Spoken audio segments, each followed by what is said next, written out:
Hi, I'm Joe Gurman. I'm a solar physicist in the Heliophysics division at NASA's Goddard Space Flight Center. All of the 8 large planets in the solar system orbit the Sun in a plane that lies within a few degrees of the Earth's orbital plane, the so-called ecliptic.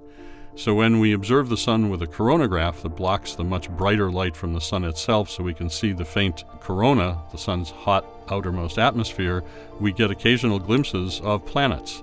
And in this remarkable series of images, we actually get to see several different planets, and also in the upper left of the image you can see the Pleiades, the star cluster. The images of the planets come out here looking as though they have horizontal streaks because they're so bright that they overwhelm the electronics in the detector that's taking this image. SOHO's extreme ultraviolet telescope allows us to see a variety of solar activity, and some of the most intense activity we saw was in the fall of 2003, which was a bit of a surprise because it was a couple of years after the maximum of the 11-year solar activity cycle. It's a beautiful clip, and it shows what SOHO's extreme ultraviolet telescope can do. So what we're seeing here is those same periods of activity in the fall of 2003, only this time from SOHO's coronagraph. And you can see a sequence of events, so-called coronal mass ejections, launching off in all directions as the active region rotates across the solar surface. And you also see what looks like snow on the windshield of a car driving through a blizzard, and that's energetic particles accelerated by the solar activity hitting the detectors on the SOHO spacecraft. Prominences are cooler gas that flows along magnetic fields in the much hotter solar corona. And in this image from 1999, you can see the eruption of a huge prominence from a fairly high latitude in the Sun, and that tells us that it's associated with new cycle magnetic fields and with the expulsion of twist in magnetic fields from the old solar cycle. Each of those approximately 11-year halves of the magnetic cycle displays its own cycle of first increasing and then decreasing magnetic activity.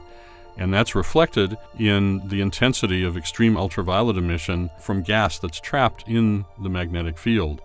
So in this image you can see a series of snapshots taken one a year over a solar cycle.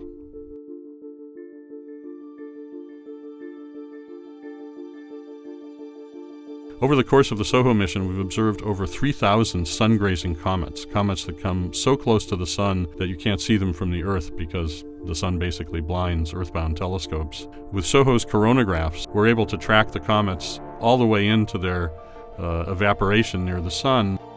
In late 2012, astronomers discovered a comet inbound. We didn't know if it would survive its passage with the Sun or not, and we were able to get these measurements with SOHO's C3 coronagraph of the comet as it passed in towards the Sun, and then a ghostly image of the comet continued past the Sun, but it was already evaporating.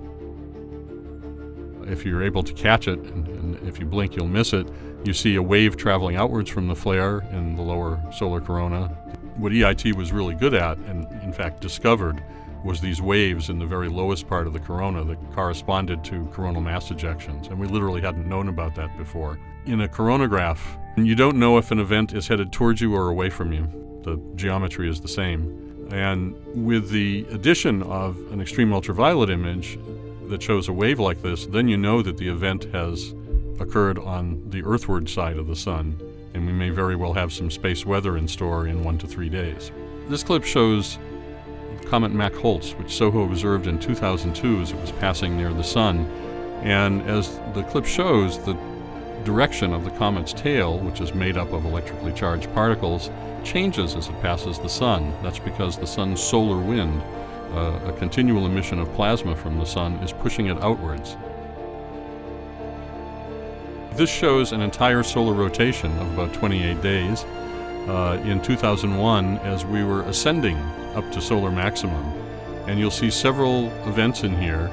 And the interesting thing about these is how they're distributed in latitude. They're not all just along the horizontal axis in this series of images.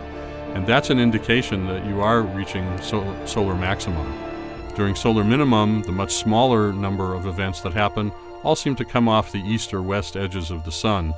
But as you get towards solar maximum, the active regions are distributed all over in latitude, and you get this much more active appearance.